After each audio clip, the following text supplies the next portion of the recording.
All right, so welcome back to Morning at NTV. Let's get into a conversation for the day.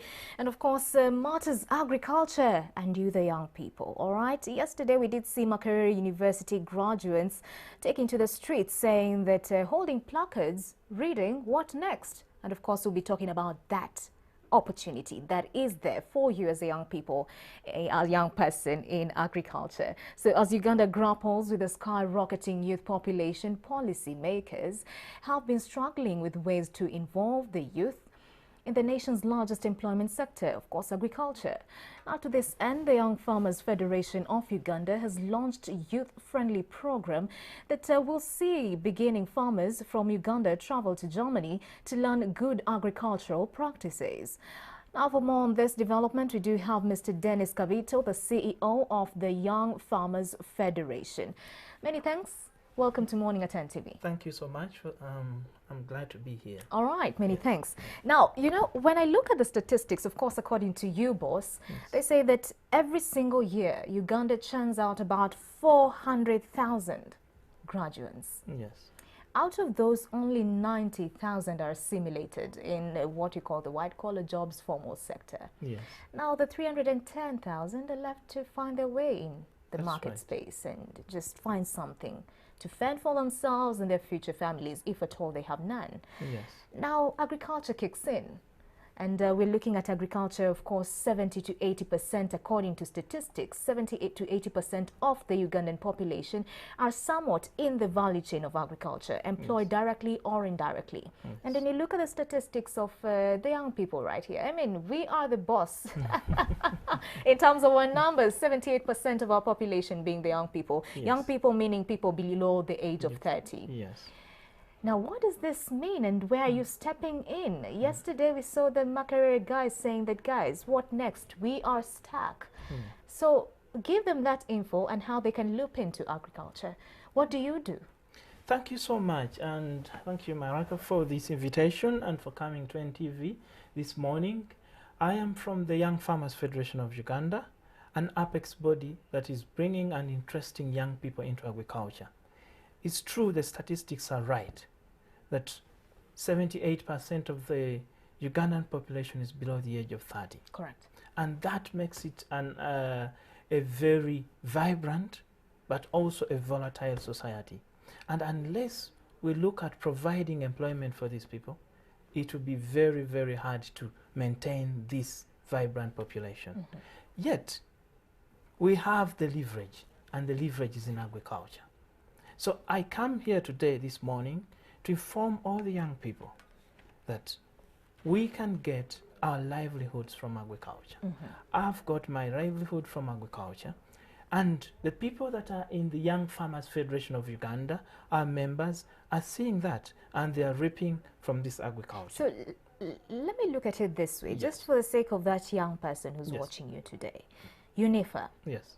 Do I plug in after getting into the space, the agricultural space? Yes. Or as raw as I am without starting, I can actually plug in and start to benefit? Okay. How does it work? Okay, thank you so much. You talked about the placards. I'll start from there. We usually go to school to get jobs. Correct. That is what many people think. But we should go to schools for skills and not jobs. So it is our skills that can help us get into the different sectors. As we are having several sectors, the agriculture sector, the service sector, and the industry. Each country has its leverage sector, and ours is agriculture. Correct. So meaning that if we are working out and we are getting out of school, let us look at that sector. Let us see young people yearn for this agriculture sector. It doesn't mean that when we call upon young people to join agriculture, we are telling them to get the hose and till the land. There are so many things along the value chain the youth can get involved in. Correct. Not only the production of food. So there's production, there's There the is harvesting the bit, harvesting, yes. there's a lot of conversation Marketing, right there's- now. yes. Even for marketing, there's a lot of Yes. conversation with regards to storage capacity Yes. and technology in that regard, especially now that with the locust invasion. Yes. Yeah, that's That it. poses an opportunity It right there. poses a lot of opportunities for young people. So let me ask you this question. Yes. So we have the young people. let's just assume them that are holding the placards. Yes. Can they now plug into UNYFA, or they have to now find their space in the value chain and then plug in? How does UNYFA work? So UNYFA works with those young people that are interested and have the passion in agriculture. It doesn't mean that those that come into UNYFA already have started, but they have that interest. And it's very hard to find in 10 people that you find that they don't have any agricultural background. Many of us are coming from rural areas. Our parents, our grandparents are attached to that. Okay. So it means that there is that safe space that you can start from. All right. It's only the fear and also the skills to get in. Okay. So once you come together and you get organized, you get the skills that can help you to run for those spaces that are within the agriculture value chain. So as UNYFA, we are trying to create that impulse to show these young people that there is something that you can run for in those spaces. And we have to start at a young age, such that we don't reach at university, 24 years, 27, and then you think, what should I do? Yeah. It should start from, we are starting to nurturing, yes. Because ours as UNYFA, we are targeting youth between 12 to 39. All right, fair enough. So all you're looking for is a young person who has the passion to get into agriculture. Yes. And then it's a skill kind of stretch where they're equipped and guided through. Yes. So if I'm to plug in, do I have to consider the pennies? Is there any membership fee or anything like that? Interesting question. Yes, as any organization, because we are not a government-run organization, we are a membership-based. Any membership-based organization has subscription fees, but these are not to the individual. Our membership is more in association. Because in association, we enjoy the economies of scale. So if there are 5, 10, or 20 people coming together, they can work together and then contribute this 50,000 as the membership fee, and then 100,000 as annual subscription fees to our Young Farmers Federation of Uganda. So it's 50,000 per association or per individual? No, per association. All right. So whether you are 100, so you see, everybody pays 500 shillings. So it doesn't matter whether you are 10 or 5 or something. All right. Yes. Now the critical reason as to why you're here, it's something that is happening that is quite amazing that you wouldn't like the young people to miss out on. And it's one of your prime, I think, programs at UNYFA, and this is the exchange program. Tell us more about that. This time around, you're taking people to Germany. Yes. What's in that? Okay, thank you so much. If I start with the international program, I would tell these young people that would be interested is that, why are we going into agriculture? There are 4 things that we should focus on. And they are the things that always help me to move as CEO of this Young Farmers Association, is that we need to provide food. That is the first F. So there are 4 Fs. And as you're providing food, there are so many hungry people across the country that need this food. So it means that you can get the income. And the second thing that can help you move through that is that you need to have friends. And these friends are going to help you with the networks. They're going to help you with the skills. They're going to help you with sharing experiences. And thirdly is that as you're doing your business, you need the finance. And this you can not only get in Unizone. You can get it together as young people. And lastly, you need to have fun. Correct. And it is important for these young people. So the fun motivates. And here, that is when we come in with this international exchange program. This is going to be our second cohort. In 2019, in October, we got 15 young farmers and scholars that we took to Germany to have an exposure on German agriculture. We have the German people as our friends. and the Young Farmers Association of Germany plus the Farmers Association of Germany are trying to motivate even the young farmers in the global south to see that they can fend from agriculture. So we are having 10 young farmers who are going to be taken to Germany. Yes. How long will that be? And when they go there, what next? Okay. What do they start to learn? Thank you so much. The applications are open for all those interested young people who want to have this exposure and further understanding of global food systems and global agriculture. Because there's nothing that broadens our horizons like exposure. So once you get the exposure, you get the insights, and you can nurture your long-term goal that can help you to move in the agribusiness space. All right.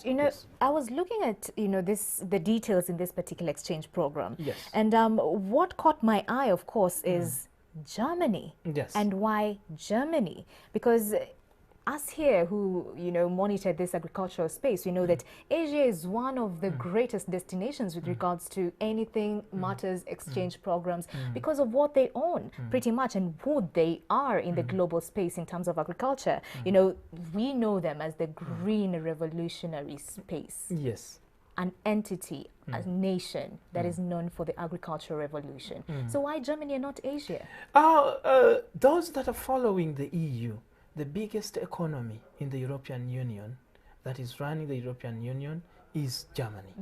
And secondly, Germany is the head of COPA, and COPA is the Association of German Farmers Associations that are within the EU. And we are going to Germany because it is a country that is next to one of the biggest and the largest exporters of food, Netherlands, so they share borders. So there's a lot to learn from Germany and also from Netherlands, because the farmers that are going to go to Germany can easily also go to Netherlands. So we are looking at those biggest economies in the EU that can help to transform the insights of these people. And also the agriculture sector in Germany is and the education system is totally different from what we have here. So the farmers that will go on these farms will get exposed to the dual kind of education system that happens in Germany. And in this, they can also get the practical aspects and then bring them back to Uganda. We don't mean that we can bring all that is in Germany, but you get the insights that you can plug into Uganda. Because the conversation has always been Asia as a continent has done amazingly well, especially in the space of agriculture as a continent and all the nations in there in the Asian continent. All right, fair enough. I think we that's well explained. The other thing, as I was looking through this particular information, now for the applicants, they must be Ugandan citizens possessing a Ugandan passport. And this is where the caveat is. Ready to pay 50 euros as an application fee. Isn't that already an exclusionary caveat? I would not think so, because look at this. Very many people are yearning for exposure, and there's nothing free in this world. But the application fee is the only and only fee if this person is shortlisted that they pay. There are other programs, I'll not talk about them, that are taking young people, and people are paying millions of shillings. We are only asking for the around 250,000 Ugandan shillings. And that is the only amount of money this person has to pay in order to enroll for this program. So look at this, that the German government, through the BMZ, the Ministry for Economic Cooperation and Development, is sponsoring 10 Ugandans, and each at 30 million Ugandan shillings. So because they are going to stay in Germany for 3 months between April to June. So that is the springtime, when there's a lot of activities and planting and all that. And the other cohort will go between July and October. So we'll take 20 people. And all those, each of them, the German government is going to spend not less than 30 million on each of those. So you are only Our local contribution Yeah. is only 250,000 Ugandan shillings. So a highly subsidized rate. Yes, a highly And the only subsidized person rate. who pays this Yes. is that person who has an assurance that they're actually going. Uh, It's the shortlisted that are going to, It is this it's way. the 10 that are going to pay, the No, final no. 10. No. It is all that apply, because it's Then they're why? So applying. if I apply and I've Yes. paid my 50 euros Yes. and I don't, you know, pass through and get the opportunity to travel, Yes. wouldn't that be what a majority of Ugandans would call swindling? No, it's not swindling, because those that are interested, like for instance, in the last cohort, we had 90 applications, and only 25 people paid for this. So meaning that, and we took 15 people, and now it is continuous. So we are considering those serious people who can invest into this, So that where- can go. So where Yes. did the, let me just do the math quickly. Yes. So 10 people didn't pass through, but had already paid. Yes. So 50 euros times 10, that's about 500 euros. Yes. So where did that money go to? Are they reimbursed?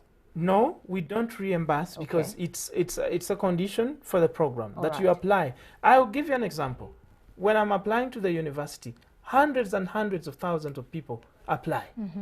And you're either shortlisted or you're not. All right. And then this is part of the local contribution that we also show to the German government, that our people are willing to contribute. Okay. And it's not even 1% of the amount of money that is spent on these young people All right. that are going.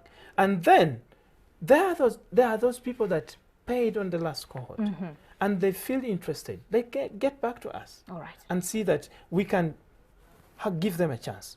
But also, not going does not mean that you cannot associate with us. Yes. There's so many other packages that come with this All right. that we can share once people come to our office. All right, many thanks for that particular information. Guys, you who is holding a placard now, there's a way out for you, an opportunity for you in agriculture. Of course, plug into UNYFA. They have their website right there. Look them up and be able to learn what programs they have for you to entice you in the agricultural space. They say that once you plug in, it's a journey that they walk with you to ensure that you are indeed successful in this agricultural space. Many thanks, Mr. Denis, Thank you so for much. this particular conversation and for and the thank- opportunity. This 10, of course, we'll look and see, maybe host some of them once they're back after the 3 months, for them to tell us what it is that they have learned and gained from Germany. Yeah, this morning the 15 that left are right. coming back to our office, Okay. and we are going to share the stories. So Thank you. maybe they follow it on the news. All right, that is Thank Mr. Denis Kabiito, the CEO of the Young Farmers Federation right here in the country.